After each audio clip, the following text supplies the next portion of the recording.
A stereotypical archetype is the crazy rich man. Elon Musk is seen as this, with his numerous attempts at firing things into orbit, and his funding of brain chips.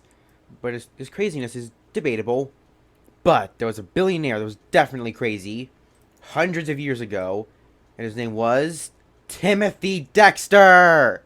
Timothy Dexter was born in Malden, a town in the middle of nowhere, Massachusetts, in 1747. First off, he was an elementary school dropout. Here in 2023, or whatever the heck you were watching this, that's illegal, but in those days, school was crap, so you could do that. As he grew up, he worked as a tanner, meaning he made leather. And you'd think that would make money, but in those days, cars weren't invented yet, and wouldn't be for another century, so thus, no cars to make leather for, so he and his family were poor, as they only made leather for shoes and belts. When he was 16, at those days he married way too young, before she didn't live back then, he decided to look for a wife, met the hilariously named 32-year-old woman, Elizabeth Frothingham, who was 1, a widow, and 2, rich. So they married, and Timothy bought a mansion in Newburyport, inspiration for Innsmouth and H.P. Lovecraft's books. During this time, Massachusetts, along with 12 other British colonies, were fighting with the Brits for independence. They were the United States of America, with hilariously unclear flag design regulations. But they had a problem.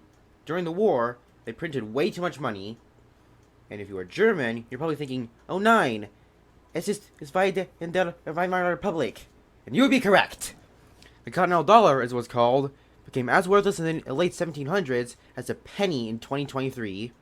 So after the USA won its War of Independence, Timothy used his life savings to buy an absurd amount of Continentals. This seems crazy until Alexander Hamilton, of Broadway music fame, said, "Hey Congress, you know how we are replacing our Continentals? Well, how's about we make it so that they can be redeemed for a small portion of our new currency?" So they did, replacing the Continental with the current US dollar, and as Alexander asked, all Continentals could be redeemed for 1% of their face value. Don't know what that means, take it up with the economists. But anyways, with his boatload of Continentals, Dexter sold some and redeemed others, becoming a rich man. By this, since he needed to be in a position of power, because, he was a rich man now, he asked his hometown of Malden for a political position, annoying their poor bureaucrats. So despite the fact that it was worthless due to there being none in Malden, Dexter was assigned with the office of the Informer of Deer. He decided he wanted to be richer, so he searched for untapped markets. Eventually he learned that most in the West Indies did not own a bed warming pan. In case the name isn't obvious, a bed warming pan is something you put hot coals in to warm up a bed. Usually if you're in Newburyport, London, Paris, or Copenhagen where the weather gets cold in winter. Unlike the West Indies, which is another word for every island in the Caribbean, Gulf of Mexico, and in the areas of the North Atlantic Ocean that are tropical except for Bermuda. As you expect, you kind of don't need a bed warming pan if you're in the tropics. So when Dexter's ships arrived with an absurd amount of bed warming pans, the Cubans, Haitians, Dominicans, Puerto Ricans, and other groups they gave modern names to were extremely confused, are like, "Cuestionestos?" But their breweries found a use for the bed warming pans, storing molasses to make the most stereotypically Caribbean thing ever: rum. When Timothy Dexter saw this literal boatload of warming pans had vanished, he bought up a bunch of winter gear and sent boatloads of cold weather crap to the Caribbean islands again. At which point, a bunch of merchants took them to export to Northern Asia. At some point, his fellow upper-classers decided to jokingly tell him to sell coal to Newcastle, an idiom of English origin, as Newcastle upon Tyne is known for its coal mining industry. Basically, the old-time equivalent of saying, "Dude, don't take sand to the beach." So Dexter did just that. He loaded a bunch of coal on the ships and sent it to the Tyne riverside. This was a bad idea, an idiocy. The only way it would work if there was a miner strike in Newcastle. Oh wait, the miners were just revolted? That's convenient. Then got care of Boston's stray cat problem by exporting all of them to the West Indies, where they were all bought up to take care of rats in warehouses. He also hoarded whale bones, which were bought to make corsets, to break your ribs and make you way too thin. Extremely rich, Timothy Dexter called himself Lord.